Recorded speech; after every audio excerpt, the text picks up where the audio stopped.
Teman-teman sekalian, selamat siang. Selamat siang.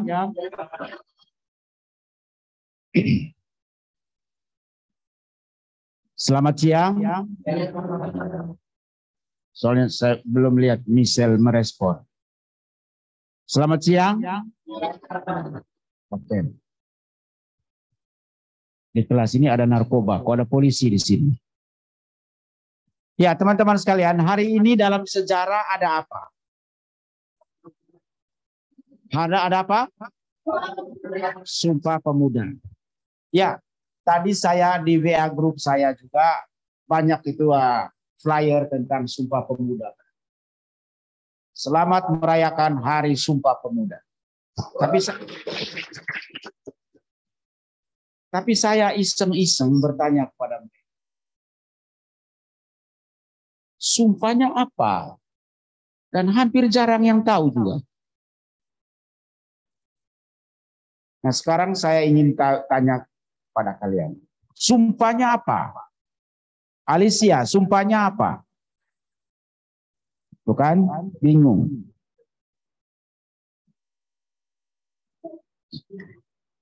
Sumpahnya apa? Daniel, sumpahnya apa Daniel kepada pemuda? Hah? Kenapa kamu nih? Hah? Apa sumpahnya? Minum dulu ya. Zakaria, sumpahnya apa? Yang lengkap. Nicole.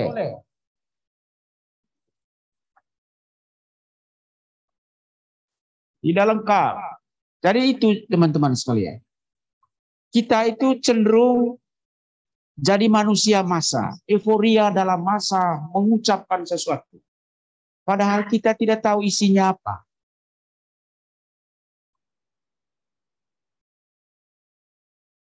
Nah, coba teman-teman bayangkan, itu seperti sebuah tong nyaring bunyi, tapi tidak diisi di dalam.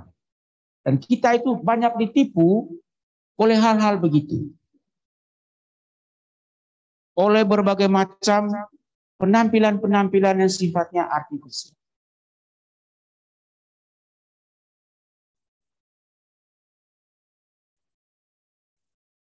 Michelle, apa isi sumpah itu? Bingung dia. Jose, Orlando, apa isi sumpah itu?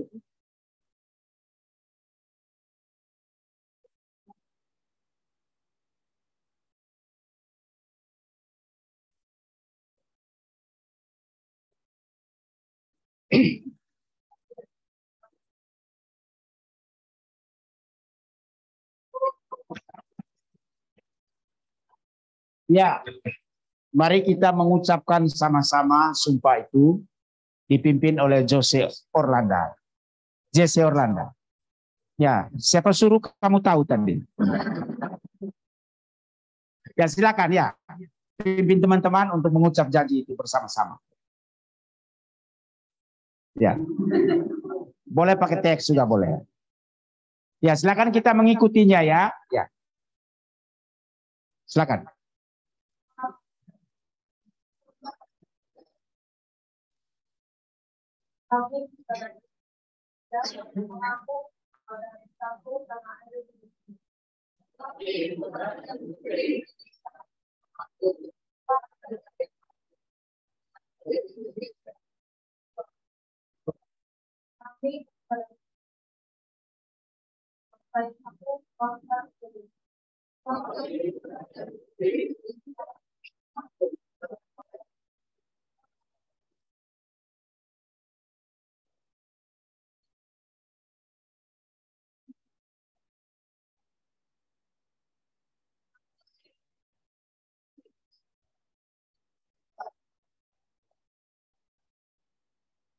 Ya.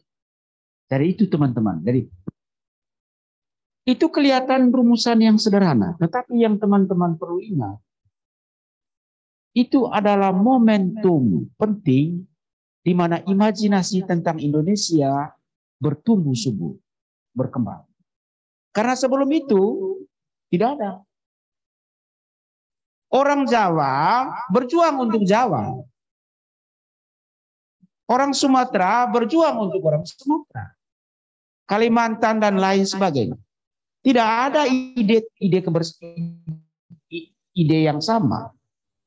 Nah, dengan lahirnya Sumpah Pemuda itu, maka itu adalah tonggak sejarah baru di mana kita tidak lagi berjuang demi wilayah kita masing-masing. Tetapi kita berjuang untuk satu rumah bersama yang bernama Indonesia.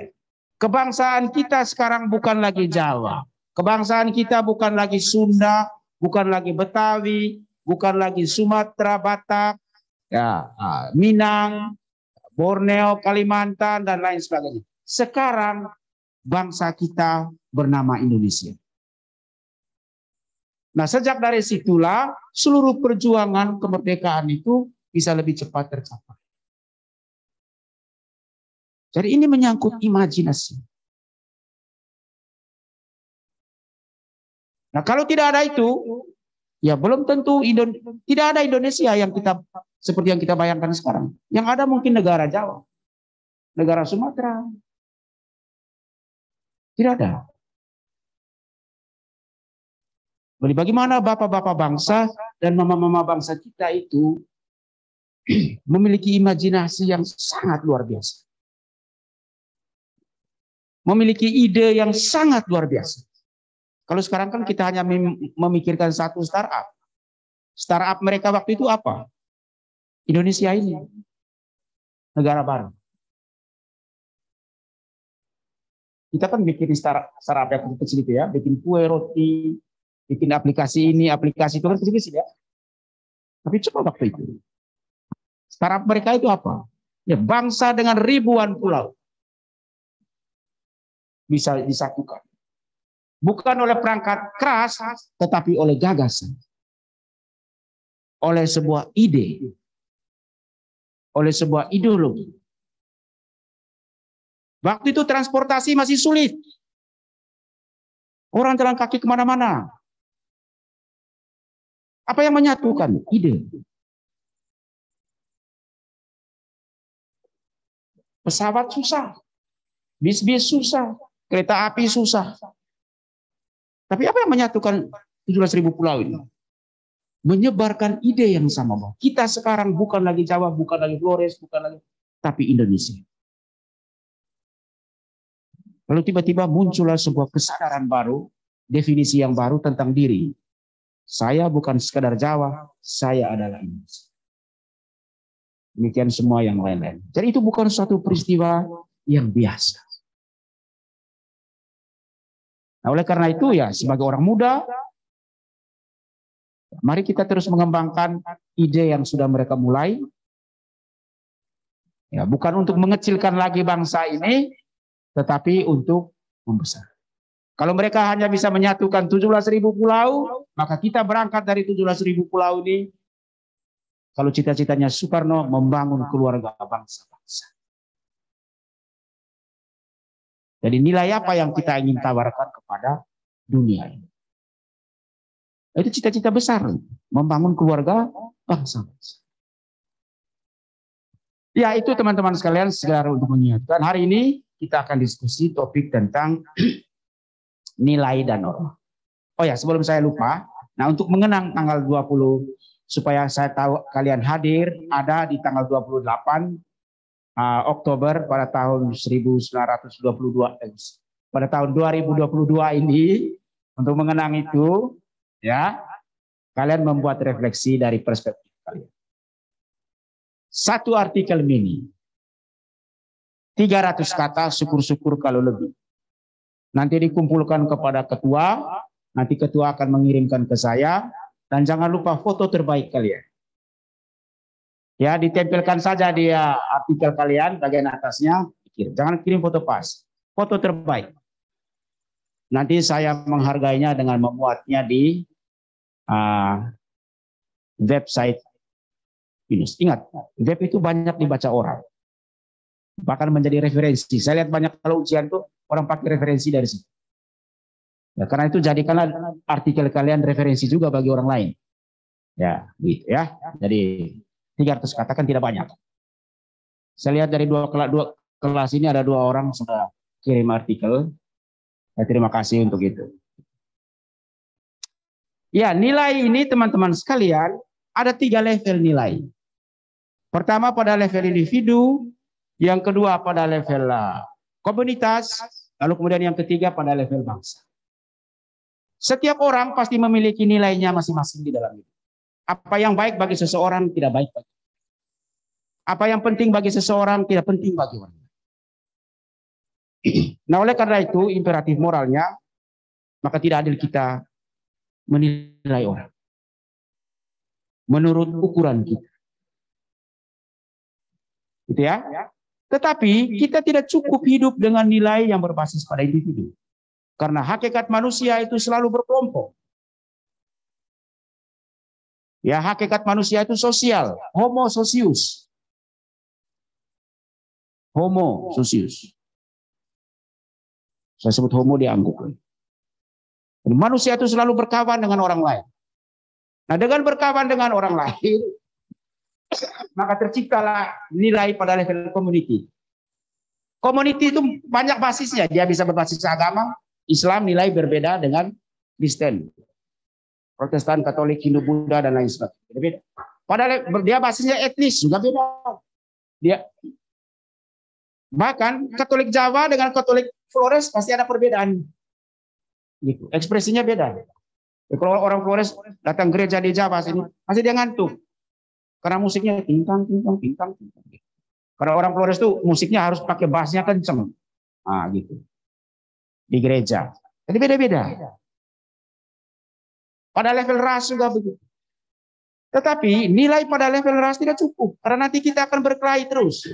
Coba teman-teman perhatikan pada bangsa-bangsa dan negara-negara yang lain yang hidup berbasis pada suku. Konflik terus. Di Afrika misalnya. Karena itu kita membutuhkan nilai yang lebih tinggi yang bisa menyatukan seluruhnya. Itulah kita bicara tentang nilai pada level bangsa.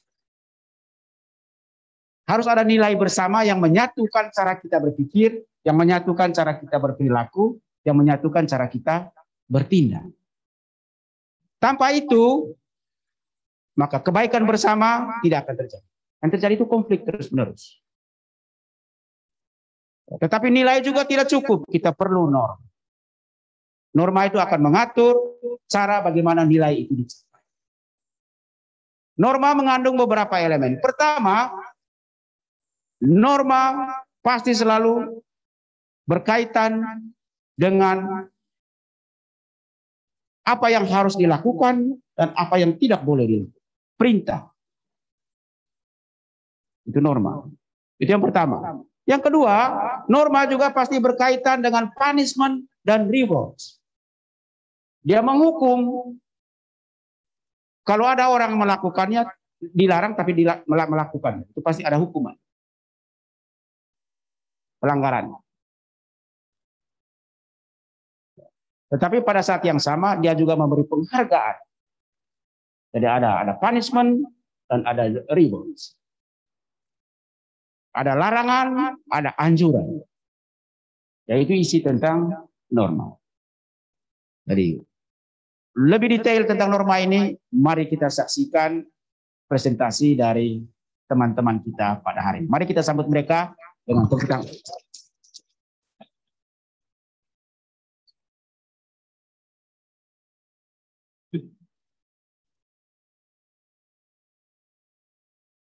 Oh ya. Sorry, kita lupa doa tadi ya. Ya, terima kasih ya. Kamu sudah ingat.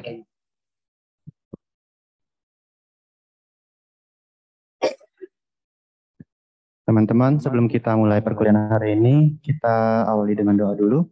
Doa akan saya pimpin secara Buddhis, yang lain bisa menyesuaikan. Mari kita membacakan perintah nama Karyata.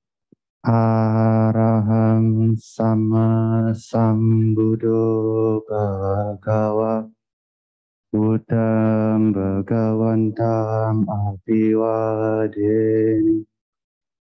Swakato bhagavata dhammo dhamma namasami Supatipano bhagavato sawaka sangho Sanghang Namami. Terpujilah Tuhan Yang Maha Esa, para Buddha dan Bodhisattva Mahasatwa.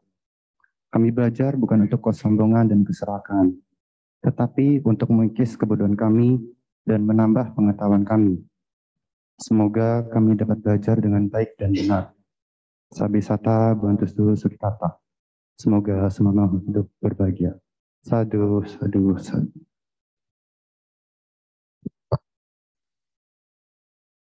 Terima kasih ya. Ya.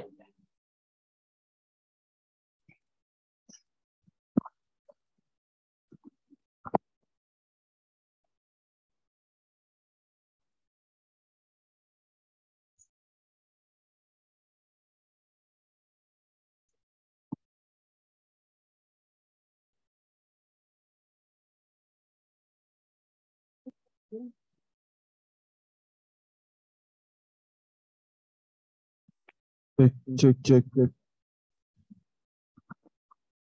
Cek, cek, cek, Cek satu. cek, Cek, cek, cek, cek. cek, cek, cek. Oke.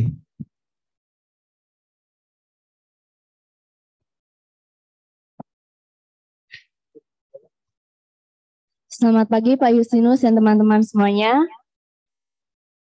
Kami dari kelompok 1 akan menjelaskan materi nilai dan norma sosial. Sebelum itu, perkenalkan saya Alisa Josephine Kos Putri. Saya Jefferson Johan. Saya Nanda Tama Bagus Adisaka. Saya Rizky Putra Sembiring. Dan saya Winita Taukuku Prianto. Dimohon perhatiannya selama kurang lebih 1 jam ke depan. Terima kasih.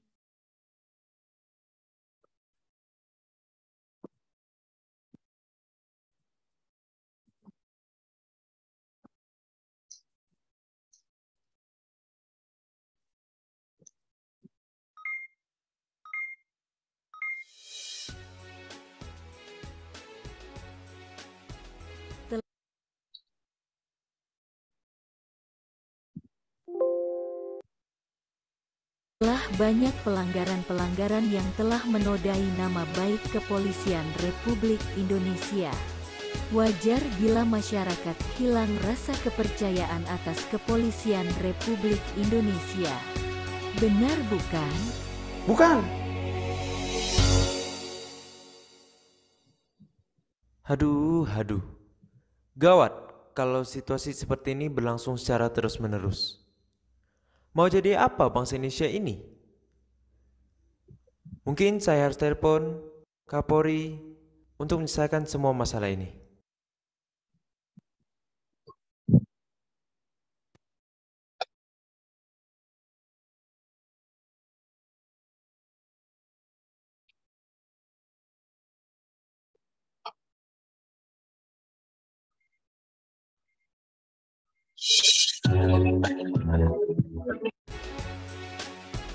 Telah banyak pelanggaran-pelanggaran yang telah menodai nama baik Kepolisian Republik Indonesia. Wajar bila masyarakat hilang rasa kepercayaan atas Kepolisian Republik Indonesia. Benar bukan? Bukan. Haduh. Gawat kalau situasi seperti ini berlangsung secara terus-menerus. Mau jadi apa bangsa Indonesia ini? Mungkin saya harus telepon Kapolri untuk menyelesaikan semua masalah ini.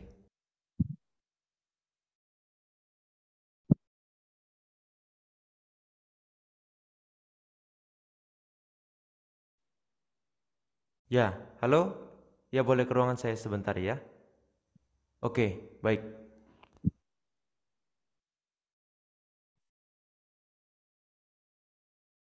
Selamat siang Pak Presiden, ada yang bisa saya bantu? Selamat siang Ibu Kaseskap, saya mau minta tolong untuk atur jadwal pertemuan saya dengan Bapak Kapolri Bagus secepatnya di Istana Negara. Saya mau berdiskusi dengan beliau mengenai kinerja Polri untuk tahun ini. Baik, akan segera saya buatkan suratnya dan kirimkan ke kantor Kapolri.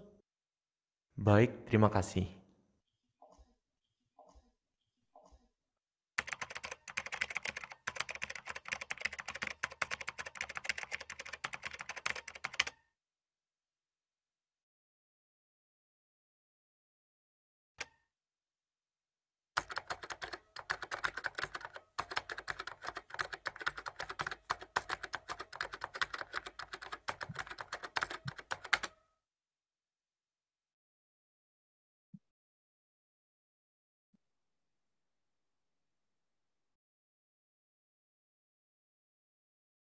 Wah, tumben sekali Pak Presiden mengundang secara khusus Pak Kapolri ke Istana Negara. Saya harus segera melapor kepada Bapak Kapolri.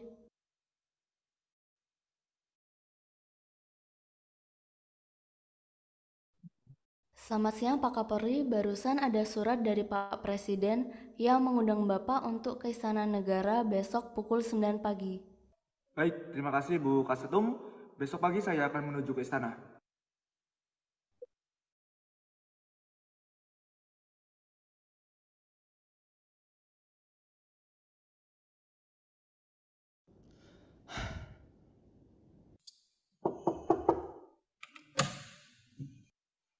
Selamat pagi Pak Presiden. Selamat pagi Bapak Kapolri. Ayo silakan duduk dulu. Baik, terima kasih Pak. Oke, sebelumnya terima kasih dulu Pak Kapolri atas waktunya sudah bersedia untuk datang ke sini. Oke, barusan kemarin saya melihat ada beberapa video yang menjanggal hati saya tentang kinerja polisi di tahun ini. Saya melihat terutama di Provinsi Sumatera Utara terdapat banyak angka kriminalitas di sana. Saya minta tolong untuk Bapak Kapolri segera mengusut tuntas tentang kasus ini. Baik, sebelumnya mohon maaf Pak atas kinerja Polri yang kurang baik di mata masyarakat khususnya di daerah Sumatera Utara. Setelah ini saya akan langsung menghubungi Bapak Kapolda Rizkia yang menangani daerah Sumatera Utara untuk mengevaluasi lebih lanjut terkait tentang tindakan kriminalitas ini. Baik, kemudian saya juga meminta tolong Bapak Kapolri untuk mengundang seluruh Kapolda daerah untuk tujuannya mengingatkan lagi mengenai nilai dan norma sosial yang ada supaya tidak ada lagi kasus yang seperti ini terulang kembali. Baik, siap Pak, laksanakan. Baik, saya rasa cukup pertemuan kita. Terima kasih Bapak Kapolri atas ketersediaannya. Baik, terima kasih Pak. Saya mohon izin untuk pamit. Baik, terima kasih.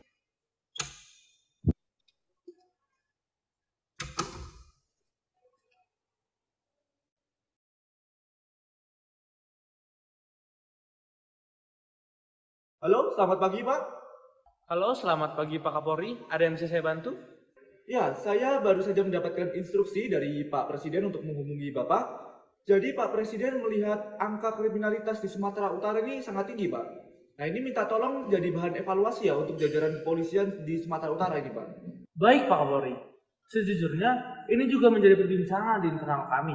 Saya juga sudah memanggil beberapa Kapolres untuk mengurus masalah-masalah ini. Saya akan selalu pastikan Pak, daerah Sumatera Utara menjadi provinsi yang aman. Baik, terima kasih Pak Kapolda. Mohon segera ditindak. Baik Pak Kapolri, terima kasih kembali.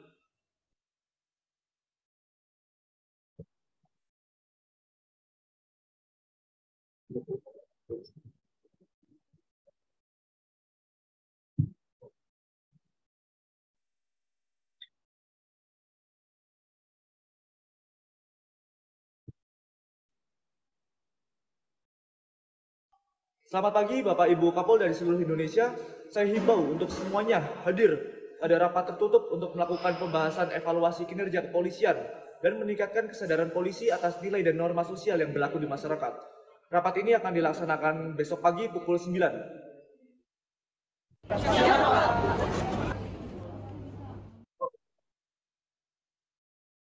Beberapa hari setelah kejadian tersebut, Presiden memberikan arahan kepada Kapolri di depan jajaran Kapolda mengenai penerapan nilai dan norma sosial.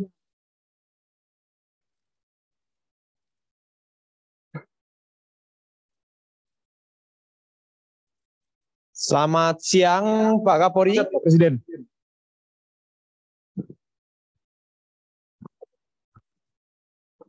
Oke. Sebelumnya saya mau mengucapkan dulu terima kasih kepada Bapak Kapolri dan juga Bapak Ibu Kapolda sekalian. Ya, siap. Terima kasih Pak Presiden atas undangannya ke tempat ini dan atas arahan-arahannya untuk Kepolisian Republik Indonesia. Baik, Bapak Kapolri. Mungkin saya langsung mulai saja ya inti materi hari ini. Oke.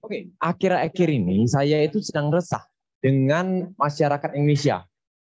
Di mana kalau saya lihat masyarakat Indonesia itu banyak yang tidak sadar dengan keberadaan nilai dan norma sosial.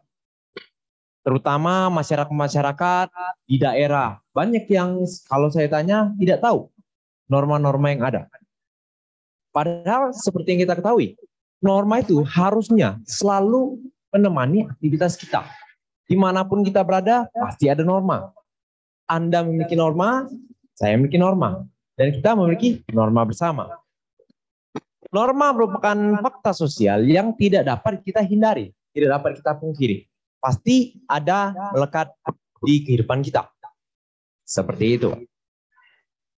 Kita sebagai masyarakat Indonesia yang baik dan bijaksana hendaknya dengan taat, dengan semangat untuk menaati norma-norma yang ada. Tahu. Justru dengan tegas menolaknya. Kalau memang norma tersebut tidak layak untuk ditaati. Jadi kita sebagai masyarakat Indonesia jangan hanya ikut-ikut saja tanpa mengetahui apa itu norma. Normanya buat apa? Nilai yang didukung norma tersebut apa? Jadi masyarakat Indonesia itu harus dengan kritis. Kalau memang norma tersebut tidak layak, ya kita harus dengan tegas menolak norma tersebut. Baik, kalau kita sadari nilai dan norma itu saling melengkapi. Dengan adanya nilai dan norma, memungkinkan setiap orang untuk hidup sebagai satu kesatuan masyarakat atau sebagai satu kelompok sosial. Sangat mustahil apabila masyarakat itu hidup tanpa adanya norma. Semuanya pasti akan menjadi kacau balau. Semua tidak terkendali, ingin hidup seperti cara masing-masing. Dan seperti itu tidak mungkin terjadi. Setiap manusia, baik itu individu maupun kelompok, pasti memiliki nilai. Anda memiliki nilai, saya memiliki nilai. Dan kita semua memiliki nilai masing-masing. Nilai itu kita junjung tinggi, kita pertahankan apapun keadaannya. Itulah yang kita hargai dalam hidup. Nah, tadi kita sudah membahas tentang nilai dan norma. Tapi saya mau menjelaskan lebih rinci lagi mengenai apa itu nilai. Jadi nilai itu merupakan konsep yang dihayati mengenai apa yang lebih baik, apa yang kurang baik, apa yang penting, apa yang kurang penting. Seperti itu. Apa yang sekiranya bermanfaat, apa yang tidak bermanfaat. Dan nilai ini juga berfungsi sebagai pemandu perilaku.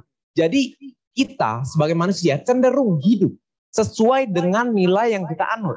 Apa yang kita percayai, apa yang kita hormati. Kemudian, tadi sudah nilai, sekarang saya mau menjelaskan tentang definisi norma.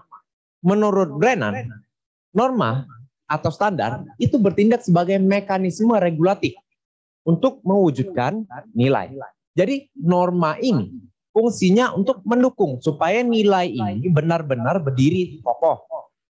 Karena kalau cuma nilai saja, akan sulit dipertahankan kalau tidak ada norma yang mengaturnya. Seperti itu. Nah, materi dari saya sebenarnya cukup, tapi saya belum mau berhenti di sini. Sekarang saya lagi iseng, saya mau ngetes Kapolri kita. Siapa yang setuju kita ngetes Kapolri kita?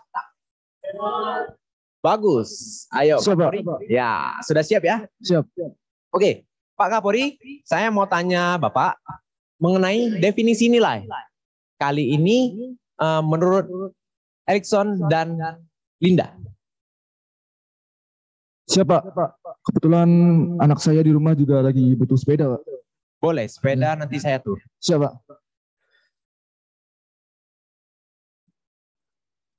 Baik, jadi nilai kalau menurut Rokiah itu merupakan suatu keyakinan yang dalam tentang perbuatan, tindakan, atau perilaku yang dianggap jelek maupun baik.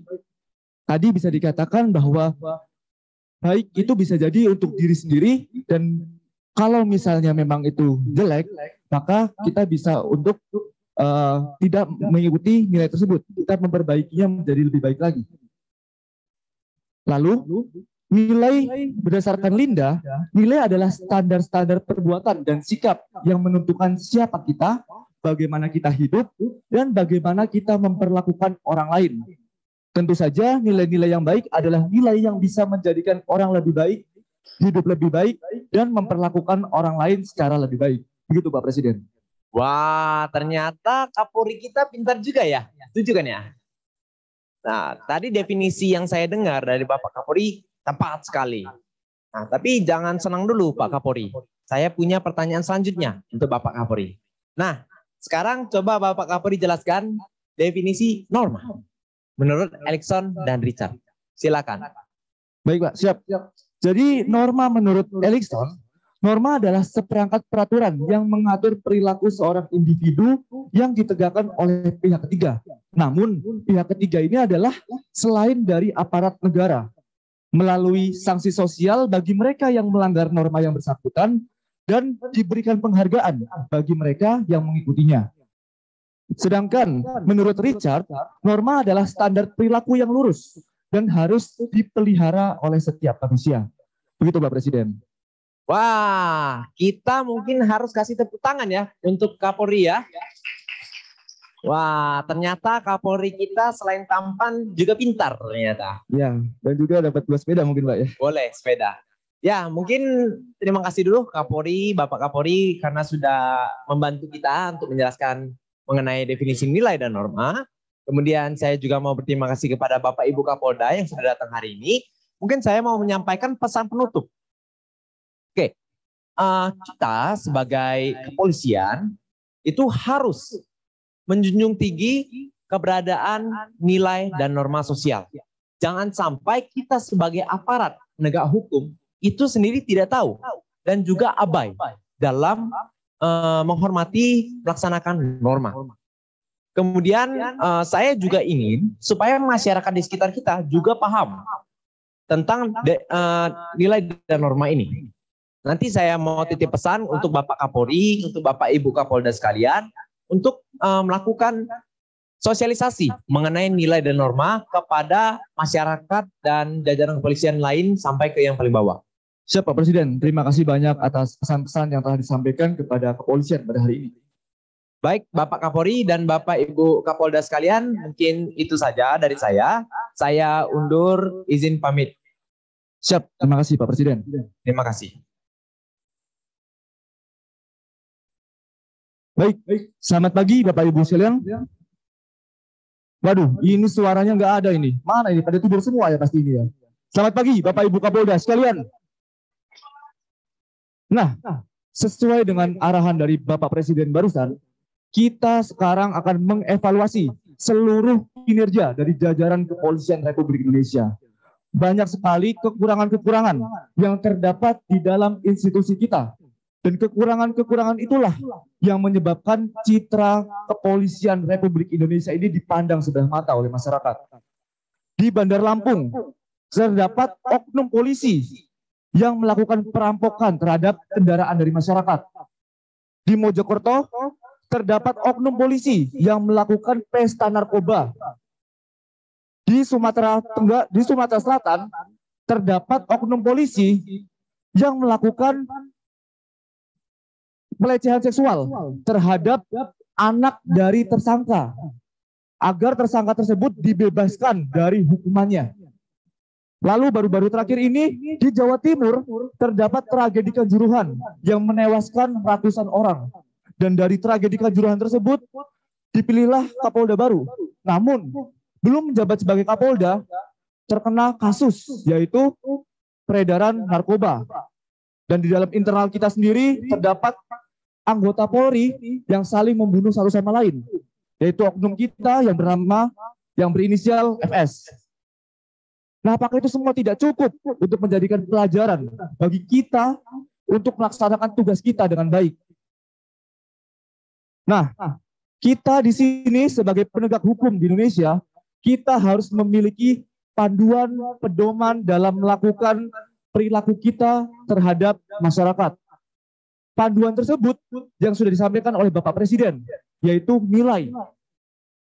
Jadi terdapat 3 sumber nilai yang Bapak Ibu Kapolda harus ketahui bersama. Yang pertama, yaitu nilai dari Tuhan atau nilai teonom. Yang kedua, yaitu nilai dari masyarakat atau nilai heteronom. Dan yang terakhir adalah nilai dari individu atau nilai otonom. nilai dari Tuhan sendiri atau nilai teonom adalah nilai yang sesuai dengan ajaran agama. Di Indonesia, seluruh warga negaranya diwajibkan untuk memeluk agama. Jadi tidak ada warga negara Indonesia yang tidak memeluk agama. Maka dari itu, kita dengan sumber nilai dari Tuhan ini, kita harus mengikuti nilai-nilai yang terdapat dalam kitab suci di agama kita masing-masing. Contohnya, pasti kita di agama kita diajarkan tentang ketaatan, diajarkan tentang kejujuran. Itulah nilai yang harus kita tanamkan dalam diri kita. Dan juga berikutnya ada nilai dari masyarakat atau nilai heteronom. Ini adalah kesepakatan nilai oleh masyarakat. Mungkin Bapak Kapolda Rizkia dan Ibu Alicia pastinya berbeda nilai dari masyarakatnya. Karena Bapak Rizkia dari Medan dan Ibu Alicia dari Jawa Timur.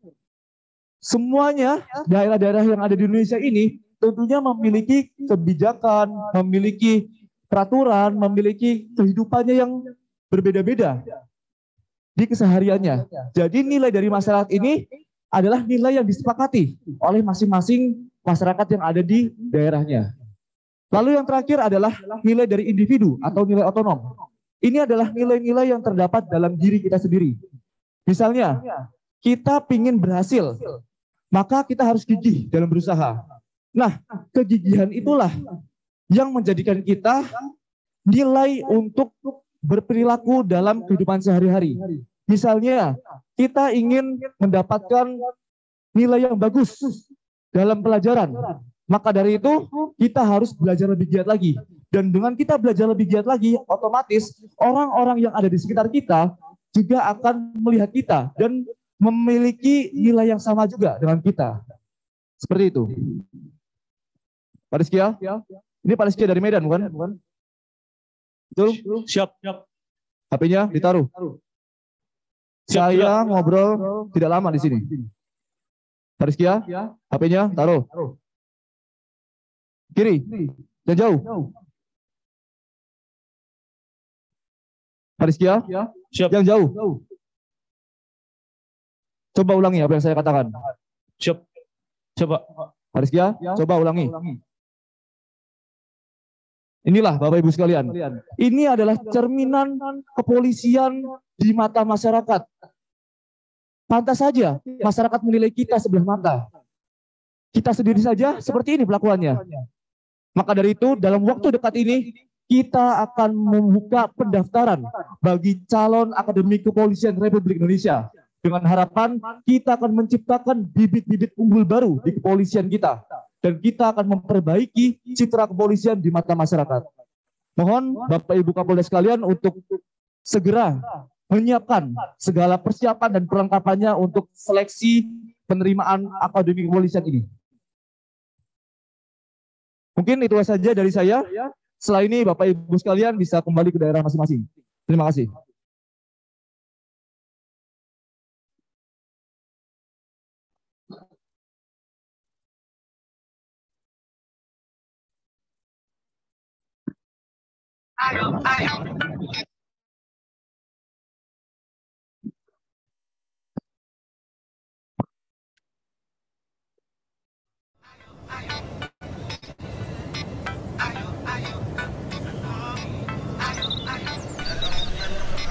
Gimana? Yop. Kok pucat-pucat? Yop. Sakit? Yop, tidak. Kangen sama keluarga? Yop, ya. Ya, itu kan perjuangan. Gak apa-apa kan tinggalkan keluarga demi cita-citamu. Untuk jadi taruna Akpol kan? Yop. Semangat ya? Yop. Semangat, jangan terlalu mikirkan di rumah. Di sini banyak temannya. Yop. Udah ya, semangat ya? Yop. Sukses kamu. Yop. Ya, terima kasih. Yop. Ayo, ayo, homie. Ayo, ayo. Ayo, ayo, gabung dengan Polri. Ayo, ayo. Kau punya hati, gabung dengan kami. Kau punya mimpi, gabung dengan kami. Asalkan kau punya semangat yang sama, tak ada yang susah bergabung dengan kami di sini. Ayo, ayo, gabung dengan Polri. Ayo, ayo. Ayo, ayo.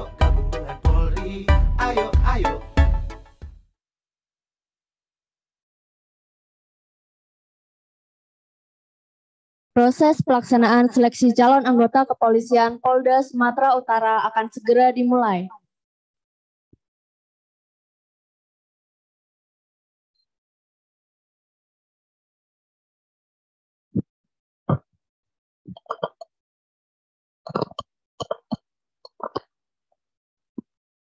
Selamat pagi semuanya. Dengan dikumpulkannya kalian semua di sini, itu menandakan pembukaan calon anggota Taruna Kepolisian Republik Indonesia, khususnya pada Polda Sumatera Utara, akan segera kita mulai. Apa kalian semua sudah siap? Perlu diketahui bersama, terdapat nilai-nilai serta norma sosial yang akan kita terapkan pada tes tahun ini. Untuk lebih memahami dan mendalami apa itu nilai-nilai sosial, materi akan saya bawakan. Nilai-nilai sosial, kita pelajari mengenai ciri-ciri nilainya terlebih dahulu. Yang pertama, ada nilai tercipta secara sosial, bukan dari bawaan lahir. Apa yang dimaksud dengan poin ini? Di mana contohnya, kita menganggap pendidikan adalah suatu nilai kesuksesan. Kenapa kita menganggap nilai kesuksesan merupakan hal yang penting? Karena dalam keluarga kita, orang tua kita mengajarkan kita mengenai hal apa itu sukses. Nah, dengan itu kita akan tergambar atau memiliki pandangan bahwa kesuksesan itu harus kita gapai. Pada poin kedua, ada nilai memberikan pengaruh yang berbeda-beda. Contohnya seperti gelar dianggap berpengaruh besar terhadap hidup seseorang. Sebagai contoh, saya harus mendapatkan suatu gelar untuk saya bisa sukses. Akan tetapi, di sekelompok orang lain, tentunya berbeda pandangannya. Seperti ada yang berpikir bahwa, ngapain gelar? Yang penting aku punya koneksi, aku punya pertemanan yang baik, maka itu aku sudah sebut sukses. Seperti itu. Ada orang yang menganggap bahwa gelar itu tidak penting. Selain itu, ada juga ciri-ciri nilai yang nilai berlangsung secara terus-menerus melalui hubungan kita dengan sesama, interaksi kita, dan akulturasi kita. Sebagai contoh, memandang nilai kesuksesan berdasarkan gelar pendidikan, di mana awalnya kita menganggap bahwa gelar itu penting. Akan tetapi, kita mengikuti organisasi ataupun sekelompok orang yang menganggap bahwa gelar itu tidak penting. Maka dengan itu, secara perlahan, mindset kita ataupun pandangan kita tentunya akan berubah. Seperti lebih baik kita ikut banyak organisasi, kan kita mempunyai banyak kenalan, banyak relasi. Nah, itu sesuatu pola pikir yang menganggap bahwa itu bisa juga dapat dikatakan sukses. Nah, selain itu ada nilai melibatkan emosi dan perasaan. Apa yang dimaksud dengan poin ini? Contohnya, orang tua sangat menjunjung tinggi nilai pendidikan. Maka dengan itu, mereka akan bekerja keras, menabung, dan menempatkan kita ke sekolah-sekolah favorit, di mana dengan kita ditempatkannya di sekolah favorit, maka kita akan mendapatkan kesuksesan. Semacam itu. Selain itu, ada juga jenis-jenis nilai menurut Notonegoro yang harus kita pahami. Terdapat 3 poin penting, yaitu ada nilai material, nilai vital, dan nilai kerohanian. Apa itu nilai material? Nilai material itu merupakan nilai yang berkenaan bagi fisik manusia. Sebagai contoh, ketika kita sedang bad mood ataupun malas, kita memilih untuk memakan es krim ataupun coklat untuk menaikkan mood kita. Dengan kita memakan makanan tersebut, maka mood kita akan naik dan kita dapat melakukan aktivitas-aktivitas lainnya dengan baik juga. Selain itu ada nilai vital. Apa itu nilai vital? Nilai vital itu merupakan nilai yang berkenaan bagi aktivitas manusia di kehidupannya sehari-hari. Sebagai contoh, ojek online. Ojek online tentunya membutuhkan kendaraan, kuota internet, serta handphone untuk mereka dapat bekerja. Bagaimana jika salah satu perangkat tersebut tidak ada? Tentunya mereka tidak dapat bekerja dengan baik. Selain itu, ada nilai kerohanian. Nilai kerohanian ini merupakan nilai yang berkenaan dengan kebutuhan batin manusia. Dan yang paling utama adalah menjunjung tinggi arti dari ketuhanan yang Maha Esa. Nilai kerohanian ini dibagi menjadi 4 bagian lagi, yaitu ada nilai keindahan, nilai kebenaran, nilai kebaikan atau moral, serta nilai religius. Selanjutnya, ada fungsi nilai dan pentingnya bagi kehidupan kita masing-masing. Ada 4 poin utama juga. Yang pertama itu membantu menentukan tujuan hidup. Di mana dengan adanya nilai ini, tujuan hidup kita tersebut dapat kita tentukan. Sebagai contoh, kita tidak tahu apa yang harus kita lakukan di kemudian hari. Apa langkah-langkah terbaik yang harus kita lakukan dalam kehidupan kita. Dengan adanya nilai yang ada dalam hidup kita, tentunya itu dapat menentukan langkah kita ke depannya. Selanjutnya, ada membangun harga diri. Di mana nilai-nilai membantu membangun harga diri dengan meningkatkan kesadaran akan diri kita sendiri. Perlu kita ketahui bersama, banyak dari kita yang belum mengenal akan diri kita sendiri. Kita belum mengenal bakat kita apa, kita belum mengenal apa tujuan hidup kita. Maka dengan itu, dengan adanya peran nilai ini, itu akan membantu kita untuk menentukan tujuan hidup kita dan mencari jati diri kita yang sebenarnya. Selanjutnya, ada membangun karakter. Di mana nilai mempengaruhi karakter sebagai kombinasi dari kualitas yang dimiliki oleh seseorang. Nah, sebagai contoh, untuk kita lebih mudah memahami poin ini, sebagai contoh, ketika kita awalnya menjadi seorang yang baik, akan tetapi kita mengikuti organisasi ataupun teman-teman yang bisa dikatakan jelek perilakunya seperti hobi merokok ataupun berkata kasar, maka perlahan-lahan mindset kita ataupun tingkah laku kita akan terpengaruh. Yang awalnya baik, semakin buruk. Maka dengan itu, dengan adanya peran nilai ini, itu akan menjadikan fondasi kita untuk menjadi seseorang yang lebih baik. Selanjutnya ada membantu membuat keputusan. Di mana dengan nilai dapat membuat pengambilan keputusan menjadi lebih mudah dan lebih baik. Tentunya peran nilai ini sangat berpengaruh dalam membuat keputusan. Sebagai contoh, dalam kehidupan kita sehari-hari, banyak sekali pilihan-pilihan hidup yang harus kita pilih. Dan pilihan-pilihan tersebut tentunya memiliki resikonya masing-masing. Dengan adanya peran nilai tersebut yang kita anggap benar, itu akan menentukan keputusan-keputusan mana saja yang bijak dan yang harus kita ambil untuk menjadikan hidup kita menjadi lebih baik ke depannya. Sekian materi mengenai fungsi nilai dan nilai-nilai moral yang saya sampaikan. Selain itu, pada proses seleksi kali ini, kita juga akan menerapkan nilai-nilai sosial serta norma-norma sosial. Nah, norma-norma sosial tersebut akan disampaikan oleh pengacara kita, bukan pengacara sih sebenarnya, pembicara. Oke. Pembicara kita ya, teman-teman ya. Pembicara kita yang terkenal. Siapa lagi yang nggak kenal sama Ibu Winita? Gitu. Jadi, saya harap kita semua bisa memahami materi-materi yang disampaikannya sehingga proses seleksi kita nanti dapat berjalan dengan baik. Cek. Baik. Selamat pagi teman-teman calon akpol semuanya. Sekali lagi selamat pagi teman-teman calon akpol semuanya. Oke, baik.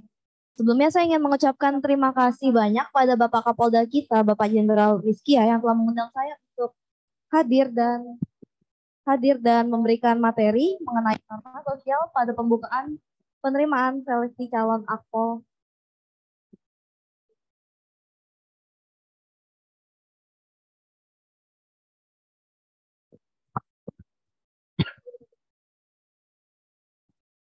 Tes cek. Oke, baik. Sebelumnya perlu diketahui oleh teman-teman calon akpol semuanya bahwa norma itu adalah seperangkat aturan yang berlaku di masyarakat. Norma ini berupa larangan maupun anjuran yang ditetapkan bersama-sama. Norma secara tak langsung maupun tak tertulis itu telah merasuk dalam diri kita sebagai manusia. Nah, fungsi norma apabila dilaksanakan dengan baik tentunya akan menciptakan ketentraman serta kedamaian. Setelah mengetahui definisi tentang norma sosial, kita perlu mengetahui juga ciri-ciri dari norma sosial. Yang pertama, norma sosial ini umumnya tidak tertulis, namun hanya diserapi, diterapkan, dan diingat oleh masyarakat sekitar setempat. Nah, karena diterapkan bersama-sama, tentunya norma sosial ini harus merupakan hasil kesepakatan bersama. Karena ini berlaku bagi seluruh masyarakat. Yang ketiga, norma sosial ini bersifat fleksibel karena muncul dari interaksi sosial antar masyarakat, maka dari itu norma sosial ini bisa berubah seiring dengan perubahan kebutuhan dari setiap masyarakatnya. Selanjutnya, norma sosial ini merupakan aturan yang harus didukung dan ditaati bersama-sama. Apalagi kita sebagai aparat penegak hukum, kita harus menaati aturan yang berlaku sebagai contoh pada masyarakat. Dan yang terakhir, akan ada sanksi yang berlaku bagi pelanggar dari norma. Selanjutnya, norma sosial apabila diterapkan dengan baik tentunya akan berfungsi dalam kehidupan kita. Yang pertama, norma sosial berfungsi sebagai pedoman, yaitu contoh tingkah laku di masyarakat yang sifatnya turun-temurun. Yang kedua, norma sosial berfungsi sebagai alat untuk menjaga ketertiban, keadilan, serta stabilitas dalam masyarakat. Yang ketiga, norma sosial berfungsi sebagai aturan untuk mengontrol dan mengarahkan tingkah laku di masyarakat. Yang keempat, norma sosial ini berfungsi sebagai pengarah guna membantu masyarakat dalam mencapai tujuan bersama. Dan yang terakhir, norma sosial berfungsi sebagai dasar dalam memberikan sanksi pelanggaran. Nah, teman-teman semuanya, norma sosial ini memiliki banyak macam. Berdasarkan sumbernya, norma sosial dibagi menjadi 5. Yang pertama adalah norma agama yang bersumber dari ketuhanan Yang Maha Esa. Kita hidup di Indonesia wajib memiliki agama. Setiap orang pasti memiliki agamanya masing-masing. Maka dari itu, kita perlu menjalankan ibadah sesuai dengan kepercayaan masing-masing. Yang kedua yaitu norma kesusilaan yang bersumber dari hati nurani manusia. Norma kesusilaan ini juga disebut norma moral karena akan membentuk akhlak dan pribadi seseorang. Jadi dengan adanya norma kesusilaan ini, kita harus mengetahui mana yang baik dan mana yang buruk. Contohnya kita diajarkan nilai kejujuran. Sebagai penegak hukum, kita harus bertindak jujur dan adil dalam menangani setiap kasus yang ditugaskan. Yang ketiga ada norma kesopanan yang bersumber dari lingkungan masyarakat. Norma kesopanan ini muncul dari lingkungan pertemanan kita. Kita di kepolisian tentunya memiliki kode etik yang harus melekat pada diri kita. Kode etik itu ada etika kenegaraan, kelembagaan, etika kemasyarakatan, serta etika kepribadian. Kode etik ini perlu kita serapi dan kita tanamkan dalam hati kita masing-masing. Yang keempat ada norma hukum yang berdasar pada hukum. Indonesia merupakan negara hukum yang memiliki undang-undang dasarnya. Jadi kita perlu menaati aturan dan hukum yang berada. Contohnya yaitu menjaga tata tertib, berlalu lintas dengan baik. Nah, ini tuh akan menjadi contoh yang baik bagi masyarakat.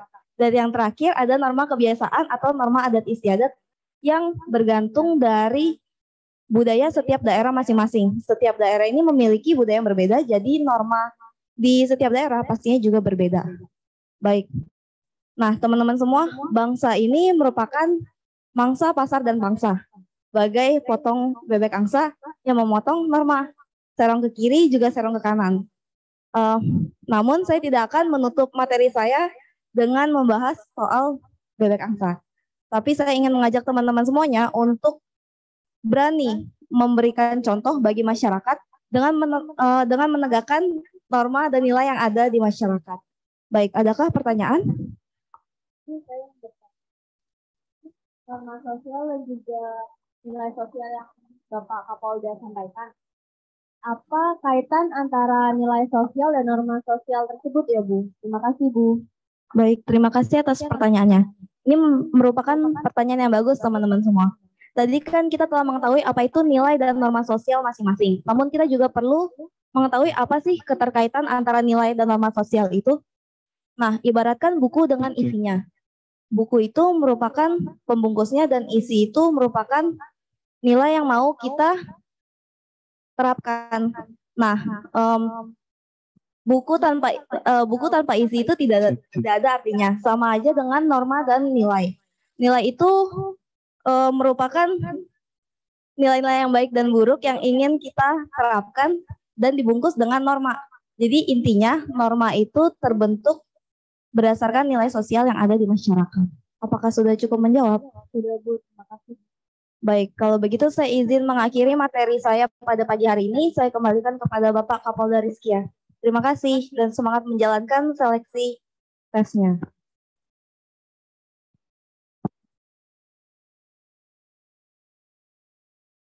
Wah, gila. Keren banget kan materi-materi yang telah disampaikan oleh Ibu Winita tadi. Coba kita semuanya tepuk tangan kepada Ibu Winita. Nah, saya harap materi-materi yang telah saya sampaikan dan Ibu Winita saya sampaikan tadi dapat menjadi pedoman kita dalam mengikuti tes kali ini ya. Dan saya harap dalam mengikuti rangkaian tes pada tahun ini, kalian semua semangat. Dan jaga integritas serta kejujurannya. Karena usaha itu tidak akan pernah mengkhianati hasil. Terima kasih, selamat pagi.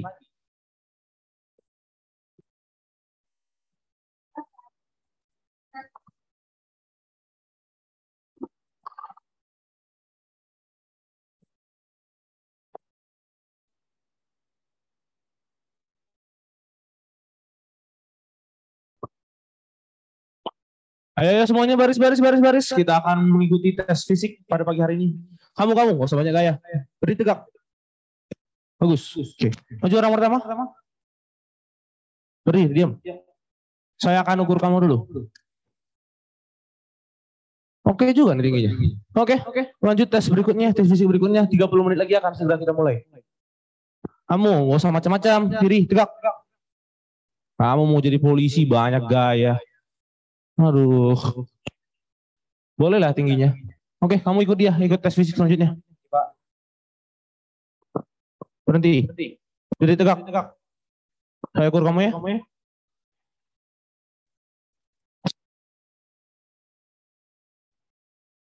Aduh. Padahal tinggal 1 senti lagi nih, dia bisa masuk Polri. Sepertinya tinggi kamu tidak cukup. Nggak bisa masuk Polri. Ya, Pak. Masa nggak bisa masuk Polri, Pak? Kan tinggal 1 senti lagi itu, Pak. Boleh dong, Pak, lolosin. Nggak bakal ada yang tahu kok, Pak. Nggak bakal ketahuan juga. Ayo dong, Pak. Bapak ganteng deh. Ayo dong, Pak, lolosin. Gimana ya? Tinggal 1 senti lagi sih memang. Ya udah deh, kamu ikut mereka tes fisik berikutnya ya. Terima kasih, Pak. Tunggu. Ini Nona ini harusnya tingginya kurang, Pak. Tadi Bapak sendiri bilang tingginya kurang. Lah. Kamu kenapa balik lagi ke sini? Gak sopan kamu ambil meteran saya tiba-tiba kamu. Kamu kan sudah saya suruh ke sana. Ya, maaf dulu lah, Pak. Maaf, saya sudah ambil ini alat ukurnya, Pak. Tapi tadi saya melihat Nona ini tingginya kurang. Tapi Bapak bilang dia lolos. Gara-gara dia bilang Bapak ganteng lah, apalah. Baru diginiin, bilang, udah matanya mulai. Karena kan sebagai Kapolda gak boleh gitu, Pak. Kita tuh Kapolda harus jujur, adil, bijaksana, Pak. Bapak sebagai Kapolda kan jadi contoh buat polisi di bawah, Pak. Orang lihat Bapak, kalau Bapak bijaksana, mereka pun bijaksana, Pak. Jadi jangan sampai cuman gara-gara gini aja lolosin orang. Gitu, Pak.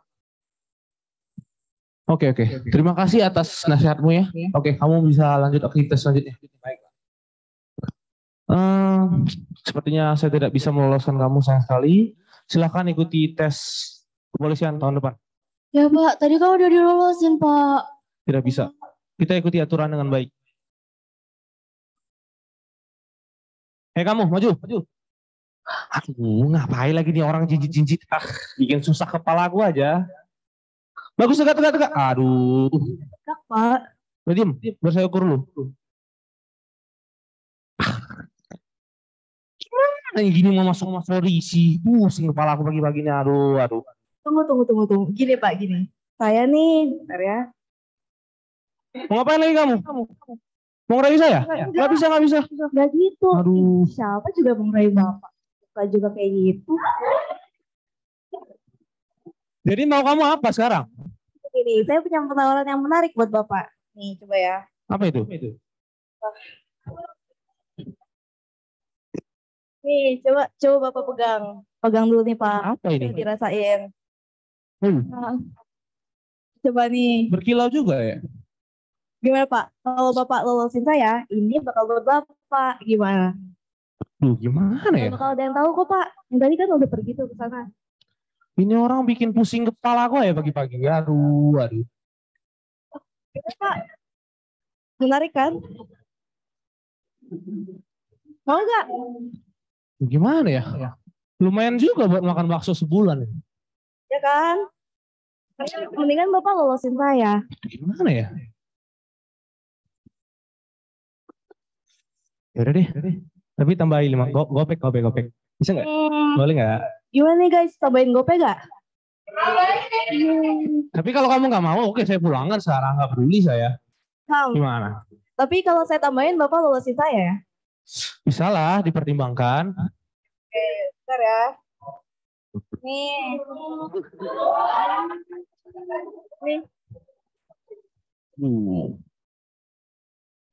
Lulusin saya ya, Pak? Udah deal loh. Yaudah deh, oke. Oke, deal. Sip. Nah, teman-teman, kita lihat kejadian barusan ini merupakan salah satu contoh dari pelanggaran norma sosial. Tapi sebelum kita lanjut membahas kasus Pak Kapolda Rizkia, kita harus mengetahui terlebih dahulu bahwa norma memiliki sifat mengikat atau biasa kita sebut sebagai daya ikat norma. Nah, daya ikat norma ini dapat dilihat dari seberapa besar sanksi yang didapatkan bagi para pelanggarnya.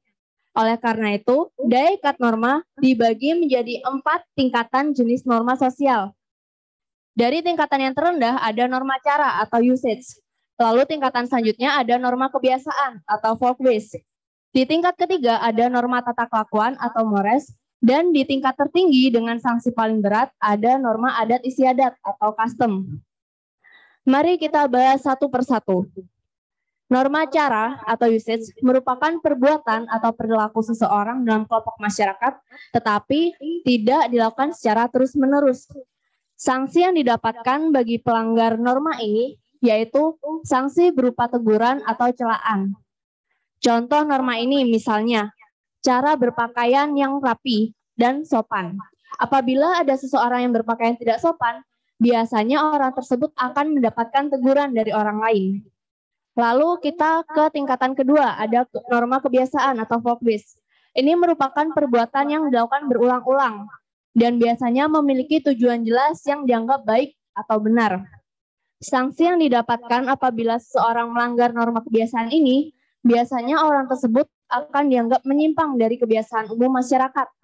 Misalnya saja, kita di Indonesia terdapat norma bahwa apabila kita berkunjung ke rumah seseorang atau masuk ke rumah seseorang, kita biasanya akan mengucapkan salam terlebih dahulu. Nah, apabila ada orang yang tidak mengucapkan salam ketika masuk ke rumah seseorang atau berkunjung ke rumah seseorang, orang itu akan dianggap kurang sopan dan menyimpang dari kebiasaan umum masyarakat Indonesia. Lalu kita akan berlanjut ke tingkatan selanjutnya yaitu tata kelakuan. Ini merupakan aturan-aturan yang telah diterima masyarakat dan biasanya memiliki sifat mengontrol.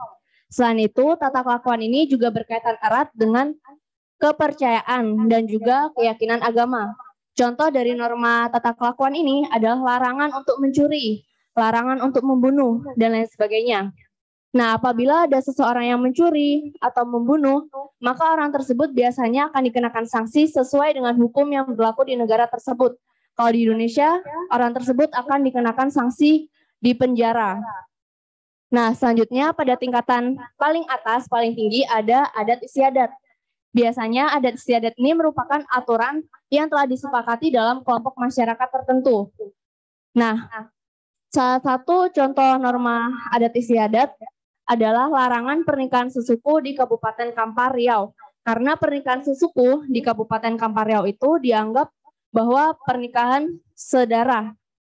Oleh karena itu, masyarakat yang melakukan pernikahan sesuku di Kabupaten Kampar Riau akan mendapatkan sanksi berupa pengucilan dan juga akan dikenakan denda berupa 1 ekor ayam atau kambing atau kerbau.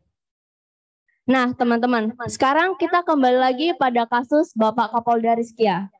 Seperti yang kita lihat tadi, Wita sebagai calon anggota kepolisian yang sedang mengikuti tes fisik, seharusnya jelas-jelas tidak lolos dalam tes tinggi badan. Tetapi Wita melakukan penyogokan berupa uang tunai. Dapat dilihat di sini ya, uang tunai. Nah, awalnya Pak Kapolda Rizkia ragu untuk menerimanya. Kenapa? Karena dia sudah mendapatkan teguran dari Injep ketika ia berusaha meloloskan Lilis. Tetapi pada akhirnya Pak Rizkia tetap menerimanya.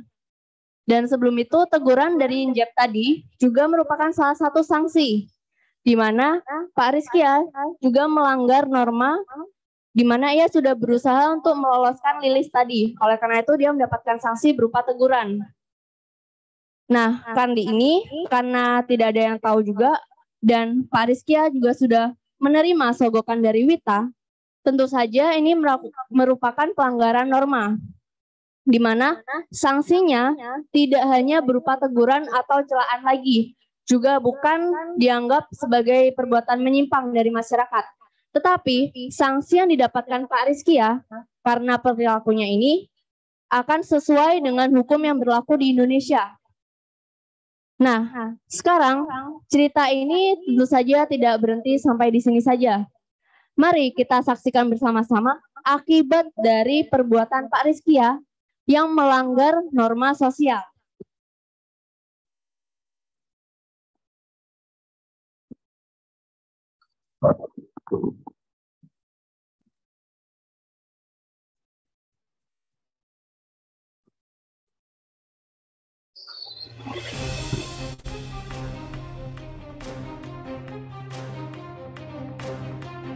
Luruskan. Lurus. Maju, jalan.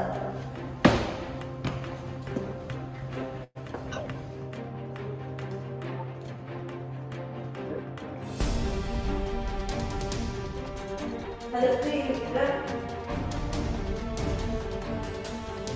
Hormat, gerak.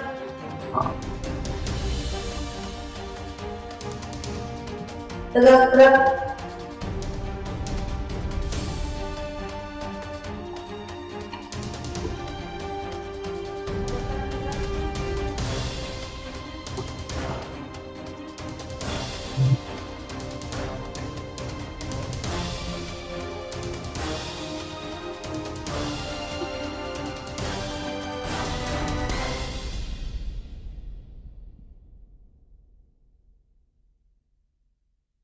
Yes.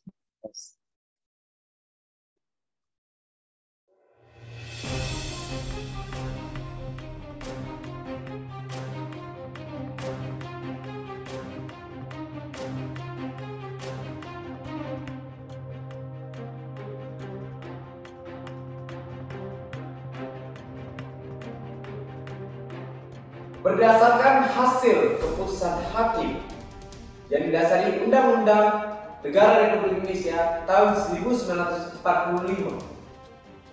dan Kode Etik Kepolisian, telah dijatuhkan sanksi kepada Bapak Rizkia Putra Sembiring selaku Kapolda Sumatera Utara berupa pembebasan tugas secara tidak terhormat karena telah merusak citra Kepolisian Republik Indonesia dengan perbuatan yang memalukan. Demikian hasil persidangan ini. Sidang hari ini saya tutup.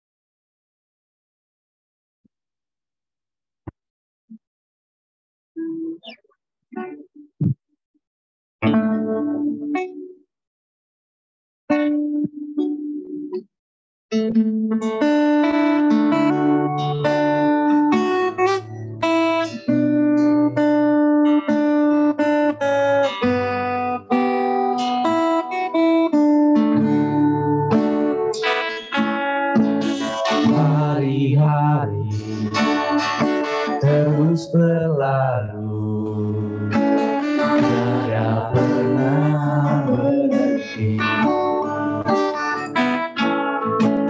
Seribu rintang jalan berliku, bukanlah suatu penghalang.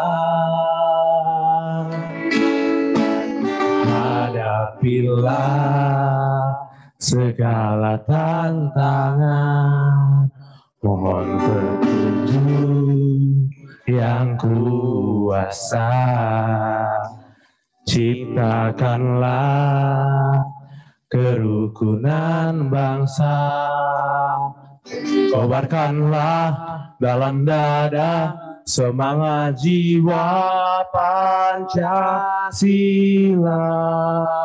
Hidup tiada mungkin tanpa pengulangan, tanpa pengorbanan. Mulia adanya berpegangan tangan, satu dalam cita demi masa depan Indonesia Jaya.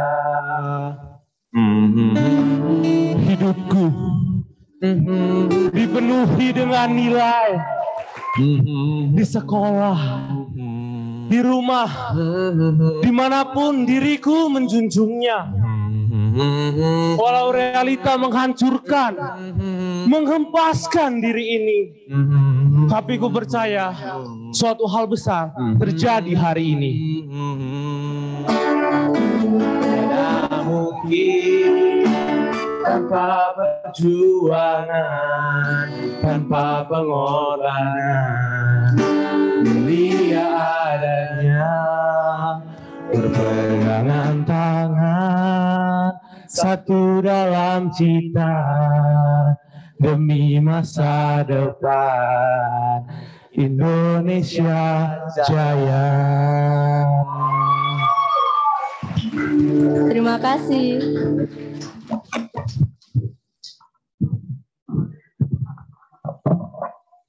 Materi kami sudah selesai sampai di sini. Untuk yang mau bertanya, kami persilahkan.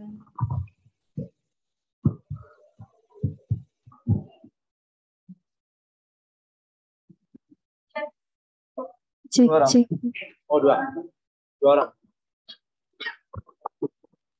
Boleh. Ya, silakan Vincent. Oke. Tadi kan ada disebutkan bahwa norma itu fungsinya memperkuat nilai. Bisa berikan contoh gak dari norma apa dan memperkuat nilai apa? Masih. Oke, baik. Mungkin pertanyaan kami tampung dahulu ya. Siapa lagi? Satu lagi? Ya, silakan. Cek. Jadi pertanyaanku itu mengenai main hakim sendiri. Nah, apabila misalnya ada kejadian seseorang itu mencuri, kemudian ada sekelompok warga yang mengeroyoki pencuri tersebut, apakah warga tersebut juga melakukan pelanggaran norma walaupun tujuannya itu baik, yaitu untuk menangkap pencuri itu kan? Terus bagaimana untuk mengatasi agar hal-hal ini tidak terjadi kembali? Karena kan banyak kasus kejadian mengeroyoki ini. Baik, terima kasih. Apakah sudah ditambung? Oke.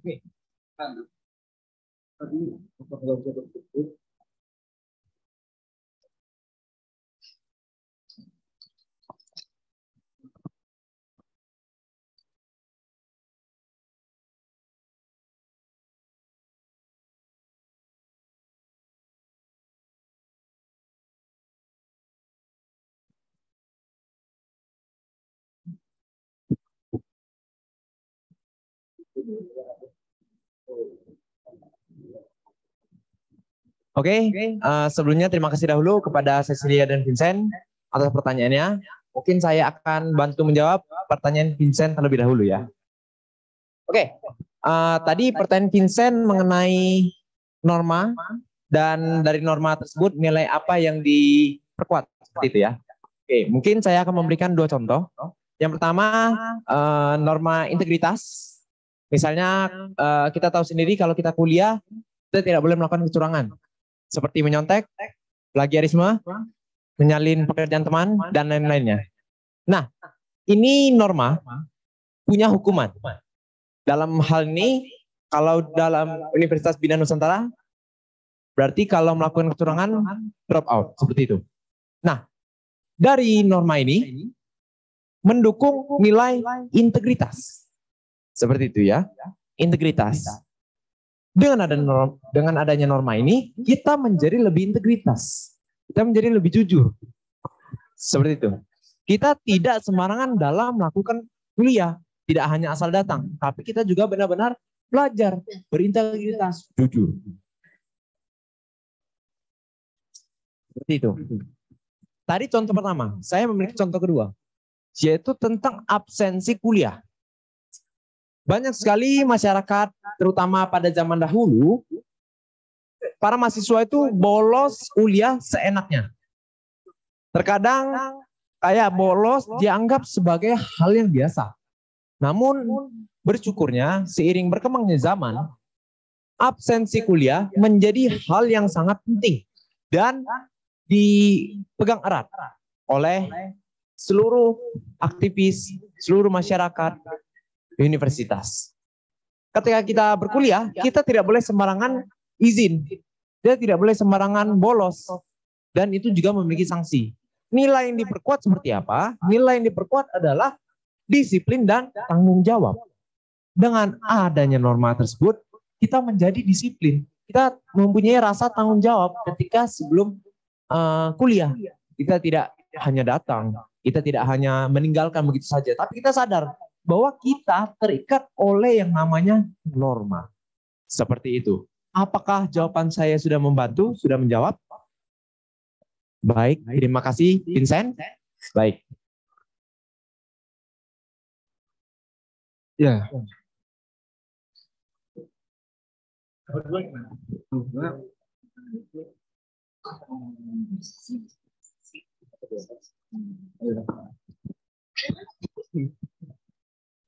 Baik, mungkin untuk soal nomor 2 akan saya bantu jawab.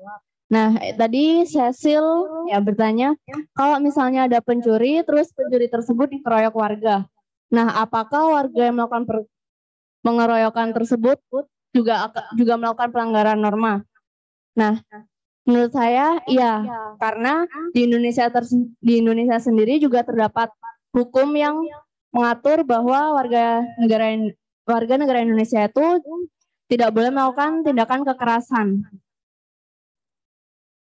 Tetapi sebenarnya tindakan mengeroyok warga untuk tujuan yang baik untuk menangkap pencuri tersebut merupakan tindakan yang salah. Kenapa? Karena seharusnya apabila ada pencuri, mungkin cukup kita hentikan saja dan langsung kita bawa ke aparat hukum. Tidak perlu sampai dikeroyok. Oleh karena itu, tindakan pengeroyokan warga itu juga termasuk pelanggaran norma yang seharusnya juga ditindak hukum. Tetapi kenyataannya di Indonesia itu masih banyak, mungkin karena kurangnya aparat hukum juga dan namanya warga mengeroyok gitu, biasanya kan rame-rame massa. Tidak mungkin kita satu persatu kita tindak hukum gitu, semua orang bisa-bisa hampir semuanya gitu kan kita tindak hukum kalau pengeroyokan seperti itu.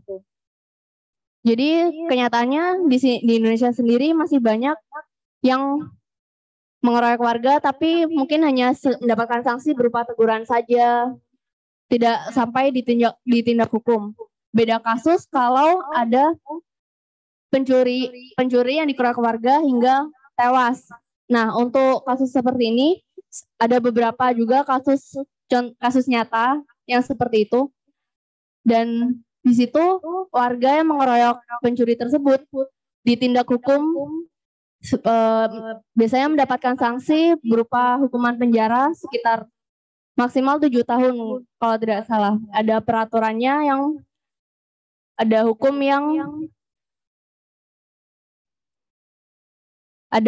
yang mengatur mengenai pengeroyokan atau tindakan kekerasan terlebih hingga menewaskan seseorang. Nah, lalu bagaimana cara mengatasi agar tidak terjadi hal-hal seperti itu kembali? Mungkin salah satu cara untuk mengatasinya bisa dilakukan sosialisasi atau penyuluhan di daerah tersebut untuk diberitahu bahwa apabila ada pencuri atau tindakan lain yang melanggar norma, salah satunya untuk kasus ini mencuri tersebut, mungkin bisa untuk diperingatkan Hanya cukup menghentikan saja, menangkap saja, dan segera dibawa ke aparat kepolisian. Tidak perlu sampai mengkeroyok, apalagi sampai menyebabkan luka-luka bahkan tewas.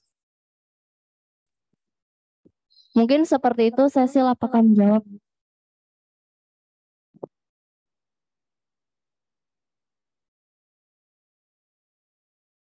Baik, tes. Baik, sekian dari kelompok kami, Polisi Nusantara. Kami mengucapkan terima kasih.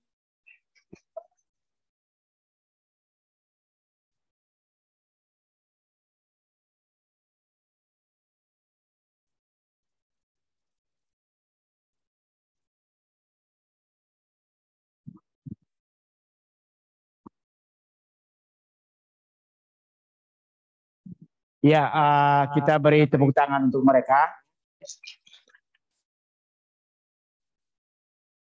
Saya tadi menyaksikan kostum mereka.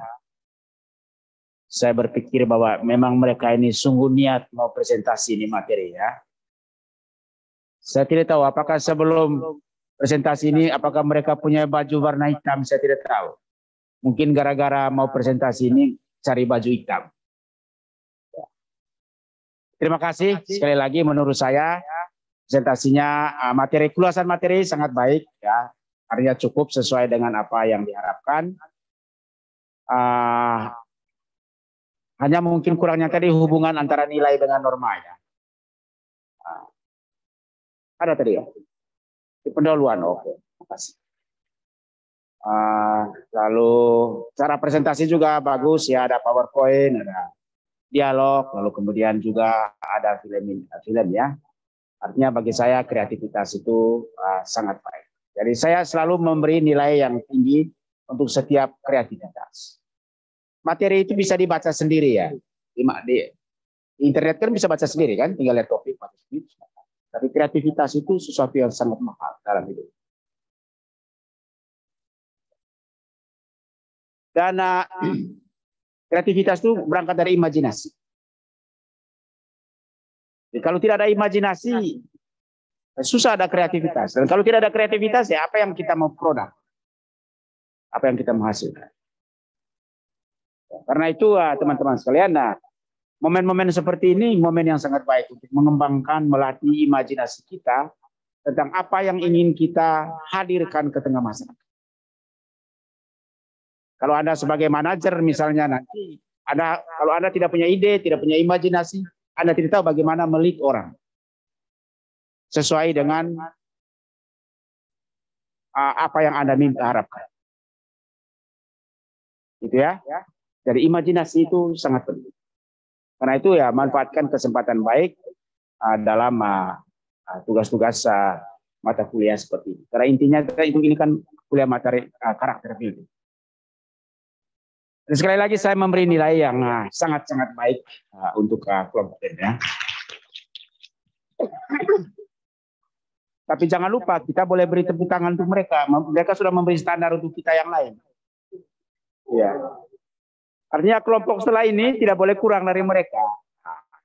Ya. Jadi harus lebih kreatif lagi. Ya, teman-teman sekalian. Saya kira mereka sudah menjelaskan panjang lebar tentang nilai tadi. Saya hanya ingin menambahkan satu hal, bahwa nilai itu dan norma juga bukanlah merupakan sesuatu yang sifatnya kaku, stabil, tidak berubah. Nilai itu selalu berubah sesuai dengan perkembangan pengetahuan yang ada di dalam masyarakat. Sesuai dengan keluasan pergaulan yang dilakukan oleh masyarakat. Sebagai contoh, misalnya, dulu anak-anak itu adalah milik orang tua. Kalau konsepnya adalah milik orang tua, maka terserah orang tua memperlakukan anaknya seperti apa. Mau ditampar, mau terserah dia. Gitu ya. Tetapi karena semakin luasnya pengetahuan tentang hak asasi manusia, tentang hak-hak anak, maka anak-anak itu bukan lagi milik keluarga, milik orang tua, tapi dia menjadi tanggung jawab universal. Dia menjadi tanggung jawab negara. Dia menjadi tanggung jawab masyarakat. Karena itu kalau misalnya namamu Jefferson, Alicia, kalau Alicia mendapat perlakuan kekerasan dari ibunya, maka negara punya hak untuk melindungi Alicia dan menangkap ibunya masuk penjara. Kalau dulu kan tidak. Ya, tetapi sejak reformasi ke sini, kita sudah mengenal ada undang-undang perlindungan terhadap anak. Jadi bukan hanya urusan orang tua. Anak juga bukan hanya urusan orang tua, tetapi juga urusan masyarakat. Kalau saya melihat Alicia misalnya mendapat perlakuan kekerasan dan saya tidak melapor ke polisi, maka saya yang akan dipidana. Karena saya membiarkan hal itu terjadi. Saya sebagai masyarakat dalam konteks seperti itu punya tanggung jawab juga terhadap Alicia. Jadi anak itu tidak hanya dia memiliki nilai dalam keluarga, tetapi dia juga menjadi bagian dari nilai-nilai universal. Ya, atau dulu tentang demokrasi, kita bisa mengatakan bahwa hak warga negara untuk memilih pemimpin baik pada level legislatif itu dilakukan secara tidak langsung melalui partai politik. Tapi kemudian kita berubah. Karena apa? Karena setiap orang memiliki hak politiknya masing-masing yang tidak bisa dibagi. Karena itu ada pemilihan langsung. Ya. Kalau dulu dosen itu adalah sumber utama pengetahuan. Karena itu mahasiswa harus dengar dosen. Tetapi dengan kemajuan teknologi dan teknologi informasi, baik dosen maupun mahasiswa, kalau dosennya malas membaca, bisa jadi mahasiswanya lebih banyak pengetahuannya. Kan begitu? Dunia sudah berubah. Karena itu sekarang dosen lagi bukan menjadi pusat.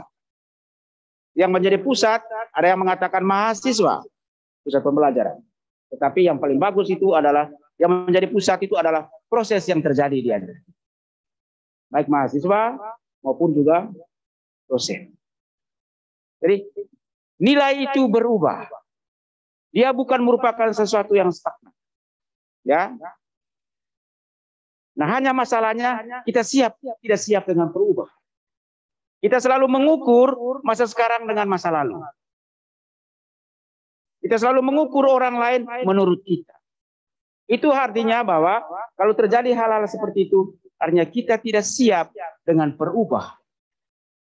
Padahal perubahan itu adalah satu fakta sosial yang tidak mungkin dapat kita penuhi.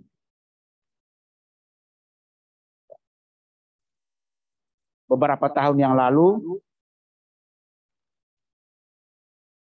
banyak dosen mengeluh, anak-anak muda sekarang ini tidak menghargai orang tua, rebutan di lift. Gitu ya. Saya bilang, Bapak, kita ini hanya dosen di kelas. Di luar itu, kita sama-sama petarung mencari peluang. Orang muda mencari peluang, kita juga mencari peluang. Jadi nilai itu sudah berubah. Masa sekarang itu adalah milik orang-orang muda. Dan kita yang lahir zaman dulu, kita pendatang di masa sekarang. Jadi nilai itu sudah berubah. Nah, demikian juga kalian nanti, ketika kalian di waktu-waktu yang akan datang, bisa jadi juga berubah. Begitu. Nah, oleh karena itu teman-teman sekalian, bahwa kemampuan beradaptasi itu menjadi sangat penting. Menjadi salah satu karakter yang harus dimiliki oleh setiap kita. Supaya kita tidak mengukur satu masa dengan masa yang lain, tidak mengukur satu generasi dengan generasi yang lain, tidak mengukur satu orang dengan orang yang lain. Kalau itu yang kita lakukan, maka yang terjadi itu adalah konflik antara nilai. Kalau terjadi konflik antara nilai, maka kita akan chaos, tidak akan jadi apa. Ya, nah, oleh karena itu ya terus belajar untuk beradaptasi menjadi hal yang sangat penting yang harus kita lakukan. Jadi nilai dan norma itu pasti akan selalu berubah. Selalu berubah terus-menerus karena nilai dan norma ia melayani kebutuhan masyarakat. How to survive? Bagaimana supaya kita bisa survive?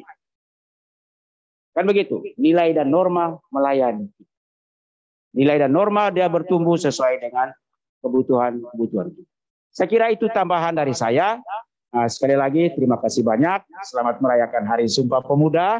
Dan saya menunggu refleksinya hari Minggu. Mudah-mudahan sudah dikumpul di ketua kelas. Nanti ketua kelas akan kirim ke saya. Jangan lupa foto terbaik Anda. Karena itu disimpan di web BINUS selama-lamanya. Ya, oke. Terima kasih. Salam. Doa penutup dulu. Doa penutup. Doa penutup. Doanya tadi sangat lembut ya.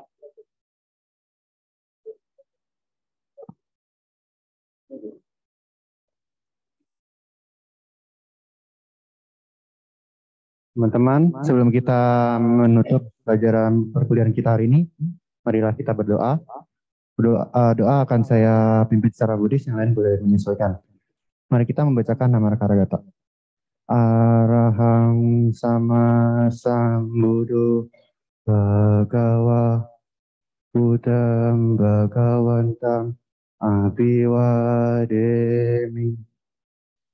swakato bhagavata dhammo dhamma namasami supatipano bhagavato sawata sanggo sanghang namami. Sabisata bhavantu susitata. Semoga semua hidup berbahagia. Sadhu, sadhu, sadhu.